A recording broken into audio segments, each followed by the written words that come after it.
Hey everybody, welcome back to another Diecast review. Today we are taking a look at William Byron's 5th win of 2023. This was at Watkins Glen. Probably one of the worst road course races in the last decade. Honestly, it was a terrible race, but William Byron basically led the majority of it. This was one of the races that I guess NASCAR decided to get rid of the stage cautions and go back to, or bring back the stage cautions and completely screw that up, so that's unfortunate. But yeah, anyway, let's go ahead and drive right into it. We do have our event pin here, the Go Bowling at the Glen. These are available on the RAS Diecast website if you're looking for those. But yes, I do have those available for that because I was able to pick a few of those extras up. So I like to have event pins when I can.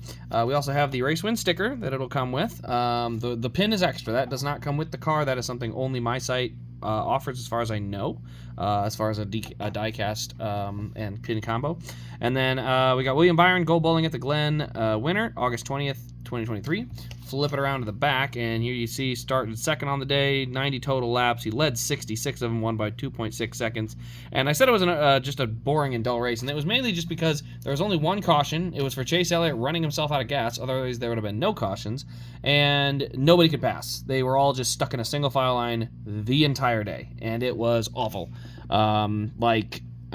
Cars. Denny Hamlin at one point was faster than William Byron. So was Christopher Bell. They couldn't get by. They burned their tires up. Then they fell back, and it was just kind of like a slow cruise to victory. Like you didn't even have to wheel the car. You just had to not let anyone get by, and they'd burn their tires up, and then you could just sit there.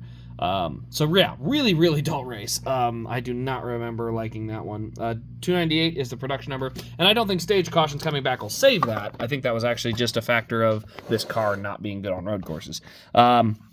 Let's go ahead and look. We got some cool features. We got these red tape pieces on the rims. They've been doing that for a couple years, but this is the first one that I've seen it so prominent. So we do have those on the rim there. You can see a little mark there on the tire.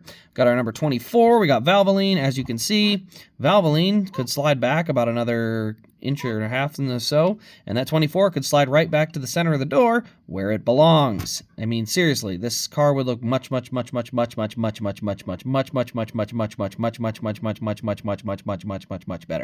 I don't know how many times I said that, but seriously, why don't we just I tell you, the number location drives me nuts. Anyway, Exalta relay. You can see here the Goodyear lettering is rubbed off. We do have a flat spot on the tire, but unfortunately, and this is what I got a problem with Lionel for. Stop leaving that little ring, because as you see, the wheel still sits upright. What it should do is sit like this. It should sit there, and it should look a little bit flat, but because of this little ring, it looks no different. Literally no different at all. Does not look like a flat tire. And actually, I think, there's a flat spot on both tires, but the same issue still occurs. I'll show you right here. See how that ring right there is still there? You need the flat spot to go all the way through the tire if you want it to sit flat. Otherwise, what you're going to end up with is what we've already got, which is it rolls nice and smooth. There's no flat spots. And what you want, actually, is to line up your flat spots. So you want it to... There it is right there. So there's the flat spot, and you want to lean over to the other side and have that flat spot in the same spot, or in the same rotation on the tire. So, yeah, I would love for them to get that fixed, because what it does is it really allows the car to look like it has flat tires. Right now it doesn't. It just looks like it's off the ground. So we flip it around to the right side. We do have a decent amount of detail here.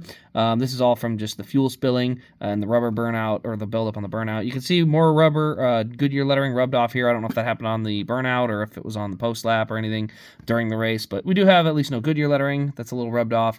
And then you can see the right front a lot cleaner. A couple marks up there, but not too much.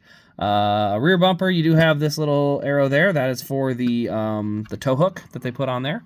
And then here on the nose, you can see we've got the two little tow hooks there. The arrows pointing to where those are at. And we got the carbon fiber splitter there as well. So not a lot of buildup or anything. It's a fairly clean car, but it is Hendrick's fourth straight Watkins Glen win. They've won every race at Watkins Glen since like 2018, I want to say. So yeah, definitely been a good place for them. But yeah, like I said, this race I remember being fairly dull and not very entertaining. Like they could not make any moves, and that's just not a fun way to race at Watkins Glen. So hopefully they find a way to put some way softer tires on this year. If anything, I would say literally just make them run the rain tires. I mean, seriously, but they'll burn them up. Yeah, that's kind of the point. So that would be fun for me, I think. But anyway, guys, let me know your thoughts on this diecast in the comments below. You can find it on the website for, I believe, the 1/24 scale Imperial, Elite, and ARC. I don't think they made the 164th. I could be wrong. But both of those are on the website, rasdiecast.com. Shameless plug. But thanks for watching, everybody. Hope you've enjoyed. We'll see you in the next one.